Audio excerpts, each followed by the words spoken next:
This program is brought to you by thepodcastfactory.com.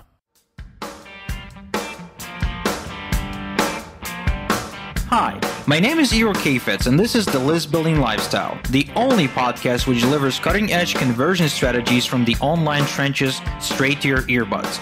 Download the transcript of today's episode and all future episodes at listbuildinglifestyleshow.com. I also invite you to grab a free copy of the Wealthy List Builder Survival Guide at listbuildinglifestyleshow.com/survival. And now, once again, it's time to claim your list building lifestyle. Welcome back, list builders, to another fun-filled edition of List Building Lifestyle with the man, the myth, the legend, Mr. Igor Kheifets. Howdy. Howdy. Howdy. You're in Israel, man. Howdy. Howdy, partner. So, Jonathan, look, there is too much bad behavior out there. And it's fun for me to kind of discuss it and show people what not to do. But at some point, people have to get a grip and just get with the program. Like this one guy emailed us today.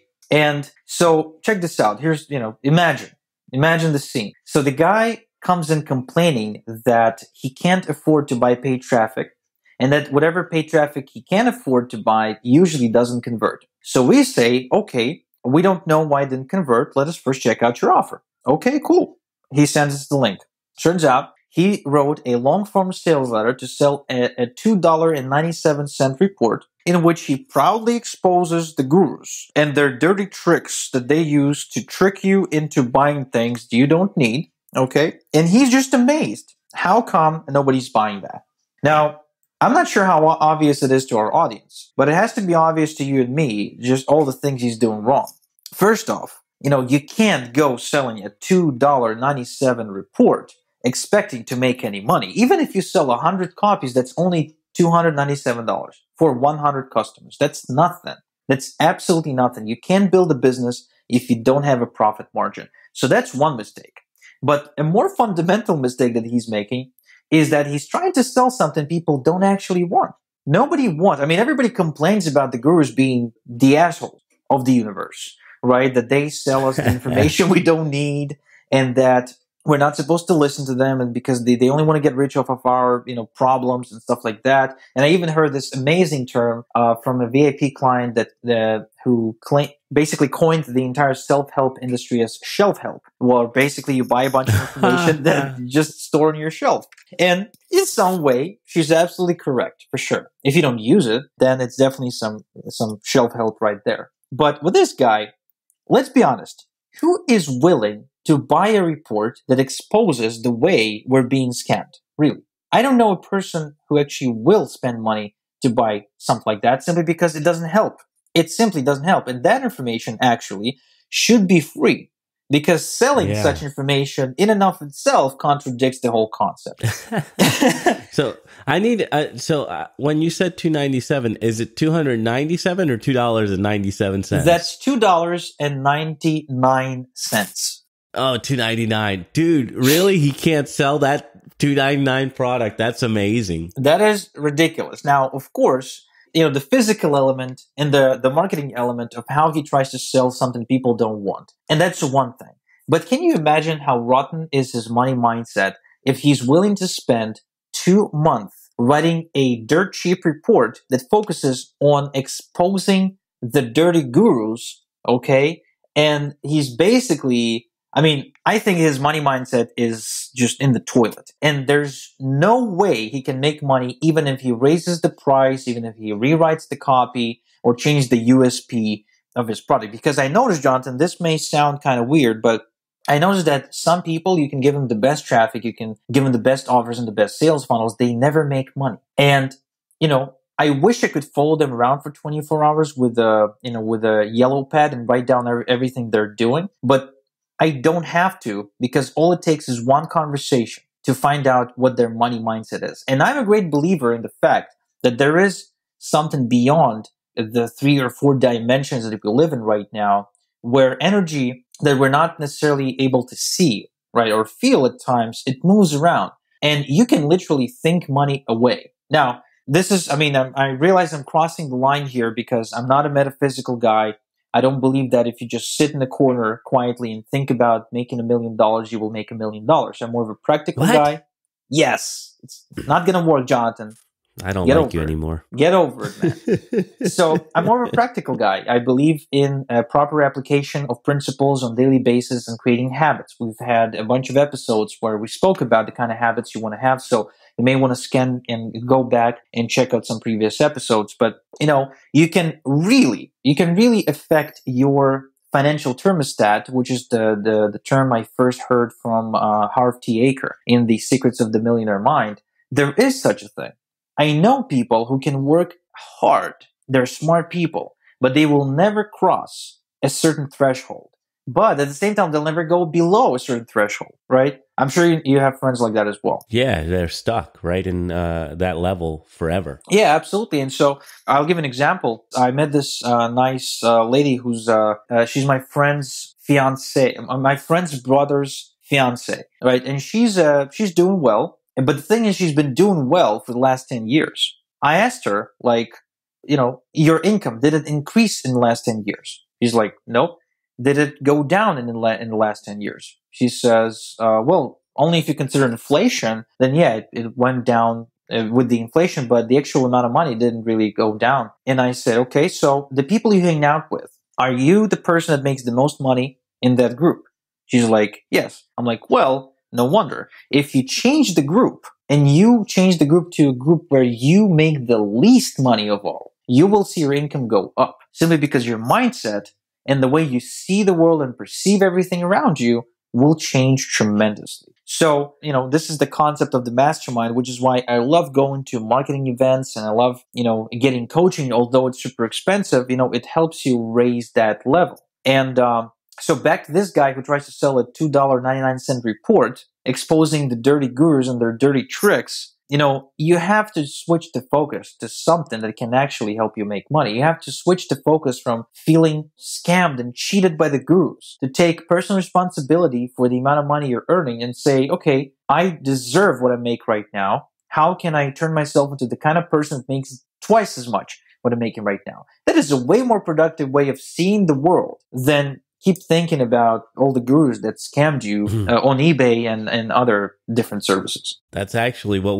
I went to Strategic Coach from the time we're recording this probably a week ago. And that was our whole focus, was the largest check and looking at what your largest checks are in your business and then looking to make that your lowest check and setting your barometer higher so that you could focus on that the next year. And it was a very interesting exercise. And I started rethinking everything when they put me into that situation. Yeah, every ceiling is a new floor, so to speak. But that's not the kind of thinking that most people have. And that's not the kind of thinking, and you weren't even aware of that, right? Before someone told you about it. Yeah. So it goes back to, I remember Dennis told me something. He read this, some psychological book, and he's big on psychology and social studies. And, he came in and he's got this wow look on his face. It's that face when you get a brain boner, when you just discover something truly amazing. Yeah. And he says,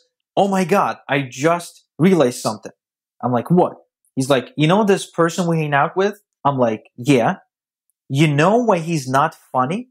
I'm like, well, because he's not funny. He just doesn't have a good sense of humor. And he's like, no. He doesn't even realize he's not funny. And that is exactly the reason he's not funny.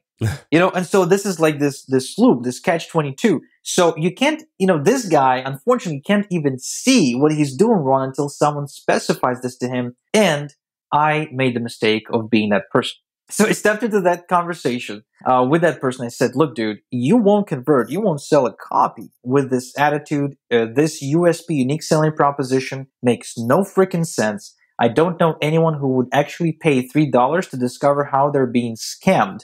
Because first off, you're focusing... They think it's a scam. Yeah, exactly. They might think it's a scam in the first place. You're focusing on the wrong people. You need people that are willing to pay money to get a result or to solve a problem. You can't be focusing on the people that all they do is complaining about how life is unfair, because these people get nowhere and they never invest in themselves. Yeah. Unfortunately, I must have been too straight. I chose like the direct approach, which I usually choose with clients, which I now realize is not always the right thing to do. This guy came back with a really mean response, and we never, no further comments were issued to him.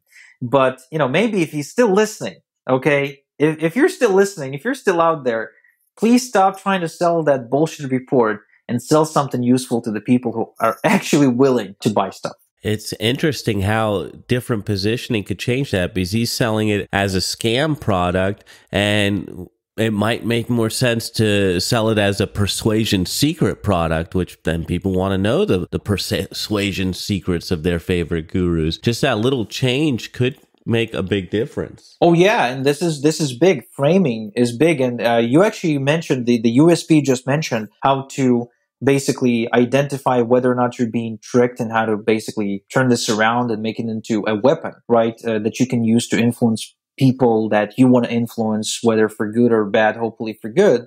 That's the angle with which Robert Cialdini wrote the Persuasion, one of my favorite books on persuasion of all times. Right, he wrote it basically to expose how we're being tricked on a daily basis by influencers, and how to, become immune to this influence, and how to influence others if we deem fit. That's why I picked it up. I mean, it really made a lot of sense, because I had the end goal of becoming a better influencer myself, of getting better understanding. Right, my goal was not to become someone who just knows he's being tricked, because I know I'm being tricked. Like, if I already feel I'm being tricked by the gurus, then I don't need you to tell me for me to know, right? I already have that. So, that is a big thing. And framing really works. I'll give an example. I took Erica to her dance recital the other day, and it's about an hour usually. In which case, me and my wife would just, go out for a coffee or something like that. And this time we stayed. And so we waited. So 30 minutes into it, they got a little break to drink some water, to go pee, because, these are 4-year-old girls. I mean, they have to pee every 20 minutes. So they come out, they run out, they go pee, and my daughter comes back and she says, "Daddy, I'm done." I'm like, "What do you mean you're done?" She says, "I danced and I'm done. Let's go and, get bamba." Bamba is her favorite treat, which we usually, go get after the dance. And I say, "What do you mean you're done? You got 30 more minutes to go." She says, "No, I'm done." I'm like, okay, so I realize now she doesn't want to go back dancing. And I say, "Don't you want to go back and dance with your friends?" And she says, "No, I'm cool. Let's go get bamba." And I'm like, damn it. And so back in the day, I would use a straight up approach, and I would try to convince her and say, "Look, you have to go, because that's the right thing to do, because, we're paying for your dance classes," whatever. This time, I used framing, and it sort of came in naturally. I didn't even realize what I was doing. I said, "Okay, cool. So you don't want to dance anymore?" She says, "No." I'm like, "Awesome. Do you want to go back and play with your friends for 30 minutes? She says, "Yeah." And she went back in. So, oh, God. Yeah, that was easy, right? I just framed the dancing as a game. So she just go play, go have fun. Don't dance, just go have fun. And she went back in and she danced for another 30 minutes. That's all. Framing. It just allows us to control the way people perceive things, and thus the way they make decisions. No kidding. I gotta learn some of that parent speak you got over there. Well, you might have heard I'm starting a parenting podcast. There you go. That's going to be huge. I will say that book that you recommended, is it The Whole Brain Baby, or Brain Rules for the Baby? Brain Rules for the Baby. Yeah, excellent book. And I think just like the framing lesson that you gave there, you can have a bunch of lessons for dealing with people, since we're all thinking at a lower level no matter what. So, Igor, what else you got for us on this? Oh, dude, come on. I can talk about this thing for hours. Overall, I want this episode to be this waving flag. Just imagine me standing right now on top of a hill and waving a red flag, and just trying to alert you to the dangers of your own thinking about money. And to say that if you are not making the kind of money you want to make, it's not because the gurus are tricking you into it. It's not because there's bad traffic out there. It's simply because you are doing something to make that happen. You are responsible and you deserve exactly what you're making. I honestly believe that. I believe the marketplace will reward you with exactly, to a penny, exactly what you're worth. And if you're not making what you believe you're worth, look within and see where exactly do you fail to think like a true millionaire. So the other thing that I want to circle back to before we wrap up is those people that you surround yourself with. How important is it to be around people who are at a higher level than you? Oh, it is. I guess it may be the most important thing you can ever do for yourself in general, not just for your business. Without realizing there's people out there who make way more than me, without realizing there's people out there who are way healthier than me, way fitter than me, who are way better parents than me, I would have never strived to become better because I would not know what's possible. Especially, if those people are just normal, just like you and me, right? Because it's easy to look at someone like Tony Robbins and say, oh my God, that man is a beast. He's got 10 businesses running. He's doing 27 seminars a month. He's got this and that. His, palms are huge, and like he meets 80% of all of his goals, and yada, yada, yada. But, someone like Tony Robbins might truly seem like the man in the mountain. But someone like me should be an inspiration to you guys to recognize that you can be a normal person and achieve everything. And if there's someone else out there who does better than you, you should try to find a way to find out exactly what they're doing and how they're thinking in order to achieve similar results.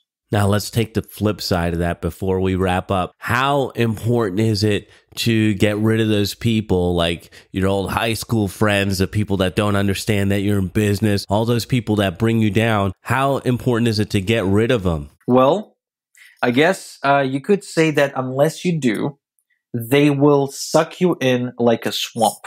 It is simply the fact of life. You want to stay away from those whose minds are sick, if you will. It's not like they're bad people. It's just they have stinking thinking, as Jim Rohn, I think, used to say.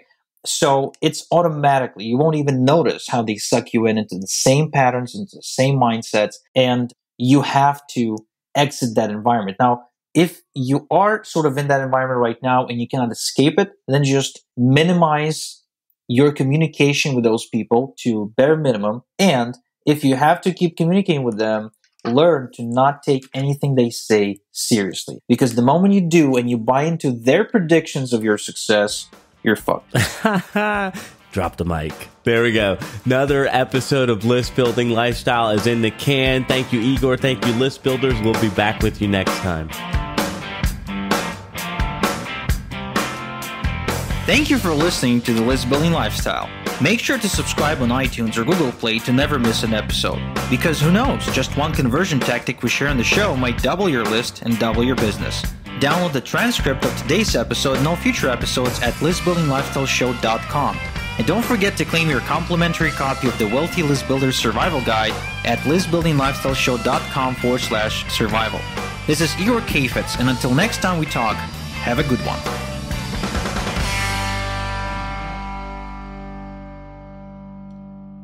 This is the podcastfactory.com.